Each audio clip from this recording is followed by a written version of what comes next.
Assalamualaikum warahmatullahi wabarakatuh. Selamat pagi. Ananda sekalian, apa kabar hari ini?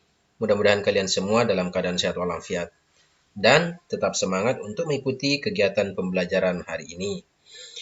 Ananda sekalian, kembali kita lanjutkan pelajaran kita pada tema 1, selamatkan makhluk hidup. Subtema 2, hewan sahabatku pada muatan pelajaran bahasa Indonesia. Ananda sekalian, tujuan pembelajaran kita hari ini berdasarkan teks laporan pengamatan yang dibaca atau didengar. Kalian diharapkan bisa menentukan ide pokok dan membuat kesimpulan dengan benar. Petunjuk kegiatan yang pertama, simak dengan cermat penjelasan dalam video ini sampai tuntas. Yang kedua, silakan Ananda baca teks laporan pengamatan sebelum mengerjakan tugas. Ketiga, kerjakan tugas dengan tulisan yang rapi dan jelas dan kirim ke classroom dalam bentuk foto selambatnya pukul 15 waktu Indonesia Tengah.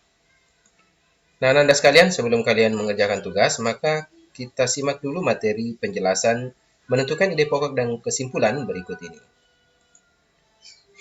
Nah, pembelajaran kita hari ini, yang pertama adalah tentang kalimat utama. Kemudian yang kedua, ide pokok atau gagasan pokok. Yang ketiga, kalimat penjelas. Dan yang keempat, simpulan atau kesimpulan. Yang pertama, pengertian. Apa itu kalimat utama? Apa itu ide pokok atau gagasan pokok? Apa itu kalimat penjelas? Nah, kita bahas satu-satu. Yang pertama, kalimat utama. Jadi kalimat utama itu merupakan kalimat yang memuat inti paragraf atau memuat ide pokok. Maksudnya adalah bahwa di dalam kalimat utama itu terdapat ide pokok atau gagasan pokok. Sedangkan ide pokok atau gagasan pokok adalah inti atau ringkasan dari kalimat utama. Jadi inti atau ringkasan dari kalimat utama itulah ide pokok atau gagasan pokok. Sedangkan kalimat penjelas adalah kalimat yang menjelaskan kalimat utama. Jadi, penjelasan dari kalimat utama itulah disebut kalimat penjelas. Kalimat utama dalam suatu paragraf biasanya terletak di A, B, C. Apa itu A? A itu di awal paragraf maksudnya. B belakang paragraf atau di akhir paragraf. Atau C, campuran antara awal paragraf dan akhir paragraf. Nah, sebelum lebih jauh kita bahas tentang kalimat utama dan ide pokok, maka perlu kita juga kenali jenis-jenis paragraf. Jadi jenis-jenis paragraf itu ada tiga. Yang pertama adalah paragraf deduktif. Nah, paragraf deduktif itu artinya paragraf yang letak kalimat utamanya ada di awal paragraf atau di depan. Jadi untuk mengenalinya biasanya kita kenali depan ya, di depan. Maksudnya di awal kalimat. Nah, jenis paragraf yang kedua adalah paragraf induktif, yaitu paragraf yang letak kalimat utama atau ide pokoknya di belakang. Di belakang maksudnya di akhir kalimat. Sedangkan yang ketiga adalah deduktif-induktif. Maksudnya adalah paragraf yang letak kalimat utama atau ide pokoknya berada di depan dan di belakang atau campuran. Nah, sekarang bagaimana cara atau tips dan trik menemukan kalimat utama dan ide pokok atau gagasan pokok ini? Nah, cara menemukan ide pokok adalah pertama-tama temukan dulu kalimat utamanya. Karena ide pokok atau gagasan pokok itu adalah merupakan inti atau ringkasan dari kalimat utama, maka perlu kita temukan dulu kalimat utamanya. Apakah di awal paragraf atau di akhir paragraf, atau mungkin di awal dan akhir paragraf. Namun untuk tingkatan sekolah dasar kelas 6, biasanya hanya ada 2 saja tempat untuk mencari pokok kalimat atau kalimat utama, yaitu di awal paragraf dan akhir paragraf. Nah, coba kita lihat teks berikut ini. Tanaman jagung sangat bermanfaat bagi kehidupan manusia dan hewan.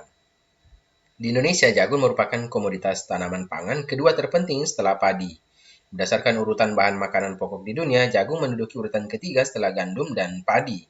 Di daerah Madura, jagung banyak dimanfaatkan sebagai makanan pokok. Nah, dari paragraf ini kita harus menemukan kalimat utamanya terlebih dahulu sebelum menentukan ide pokoknya. Nah, menurut kalian, kalimat utama pada paragraf tersebut terletak di mana? Di awal, belakang, atau campuran awal dan akhir? Nah, Anda sekalian, berdasarkan teks tadi, maka dalam paragraf tersebut, kalimat utamanya berada di awal paragraf. Nah, salah satu tandanya adalah apabila ada kata yang diulang pada baris berikutnya atau baris selanjutnya. Jadi, jika satu kata diulang pada baris berikutnya, baris kedua, baris ketiga, atau mungkin baris keempat, maka sesungguhnya kalimat yang penting itu adalah yang diulang tersebut. Seperti misalnya tanaman jagung sangat bermanfaat bagi kehidupan manusia dan hewan. Di Indonesia, jagung merupakan komoditas tanaman pangan kedua terpenting setelah padi. Nah, jagung merupakan kalimat inti karena diulang di kalimat yang kedua. Nah, sedangkan kalimat kedua dan selanjutnya ke bawah disebut kalimat penjelas, yaitu kalimat yang menjelaskan kalimat utama atau kalimat yang memperjelas kalimat utama.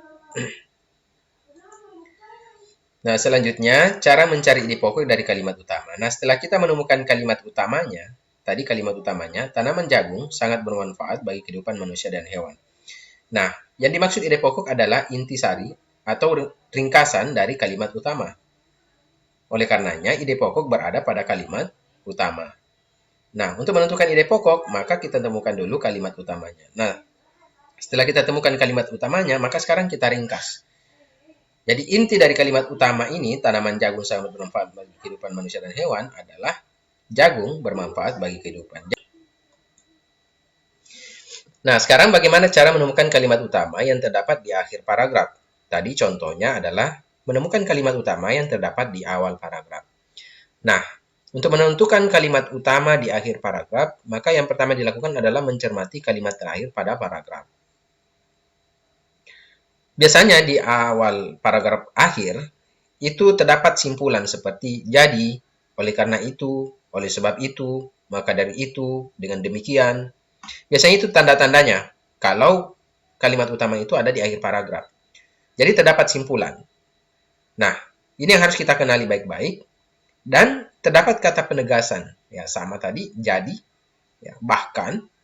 Nah, itulah yang merupakan tanda bahwa kalimat utamanya itu ada di akhir paragraf. Sekarang kita lihat contoh. Baca paragraf berikut dengan saksama. Batang dan daun jagung dapat dimanfaatkan untuk pakan ternak dan pupuk kompos. Bulir atau biji jagung dimanfaatkan untuk membuat minyak, tepung, bahan baku industri, dan farmasi. Buah jagung juga dimanfaatkan untuk membuat makanan yang enak seperti direbus, dibakar, maupun dijadikan popcorn. Dengan demikian, hampir seluruh bagian tanaman jagung dapat dimanfaatkan untuk berbagai macam keperluan. Nah, berdasarkan analisa kita, yang kita harus amati adalah di akhir kalimat.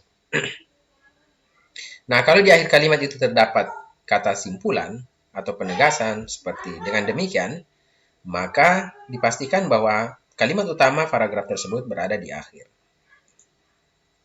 Seperti ini. Jadi dengan demikian merupakan kalimat atau kata penanda sebagai simpulan bahwa kalimat utama paragraf ini berada pada akhir paragraf. Jadi dimulai dengan kalimat penjelas, kemudian diakhiri dengan kalimat utamanya. Nah, cara mencari ide pokok dari kalimat utama seperti tadi, ya, di akhir kalimat. Ini dengan demikian hampir seluruh bagian tanaman jagung dapat dimanfaatkan untuk berbagai macam keperluan. Jadi ide pokok itu tidak semuanya ditulis, tetapi hanya ringkasan dari kalimat utama. Maka ditemukan ide pokoknya adalah hampir seluruh bagian jagung dapat dimanfaatkan. Nah, selanjutnya menyimpulkan atau membuat kesimpulan. Apa itu simpulan atau kesimpulan? Kesimpulan adalah inti dari seluruh bacaan atau ide pokok yang dirangkai dari beberapa paragraf dalam sebuah teks. Rangkaian dari beberapa ide pokok tersebutlah yang disebut sebagai kesimpulan. Nah, bagaimana? Mudah bukan menemukan kalimat utama dan ide pokok? Nah, kalimat utama dan ide pokok dapat digunakan untuk menemukan atau membuat kesimpulan. Nah, bagaimana cara menentukan simpulan? Yang pertama, cari kalimat utama pada tiap paragraf terlebih dahulu. Nah, setelah dapat kalimat utamanya, maka tentukan ide pokoknya. Nah, setelah temukan ide pokoknya, menentukan ide pokok, maka Tariklah inti dari kata yang sering muncul pada kalimat utama dan ide pokok. Nah, kemudian biasanya terdapat penanda simpulan di akhir bacaan. Jadi, oleh karena itu, oleh sebab itu, maka dari itu, dengan demikian. Jadi, di akhir kesimpulan itu biasanya terdapat ini, tanda-tanda seperti ini. Nah, Anda sekalian, itu pembahasan kita bagaimana menentukan kalimat utama, ide pokok, kemudian membuat kesimpulan. Nah, selanjutnya tugas kalian, coba baca dengan teliti teks laporan di bawah ini, ya. Lalu kemudian tentukan ide pokok di tiap paragraf dan buat kesimpulannya. Tugas kalian bisa dibuat dalam format ini, jadi ada 3 paragraf. Paragraf 1 temukan dulu kalimat utamanya, kemudian tentukan ide pokoknya. Demikian juga paragraf kedua dan paragraf ketiga. Setelah kita temukan ide pokok di ketiga paragraf ini, maka sekarang kita buat kesimpulan. Demikianlah anak-anak sekalian penjelasan Pak Guru. Silakan dikerjakan dengan penuh semangat, sungguh-sungguh ya, sabar, dan segera kirim jika telah selesai. Manjada wajadah, siapa yang bersungguh-sungguh insya Allah pasti berhasil. Tetap jaga kesehatan, pakai masker saat keluar rumah, kemudian sering cuci tangan, jaga jarak dan hindari kerumunan. Demikian, Assalamualaikum warahmatullahi wabarakatuh.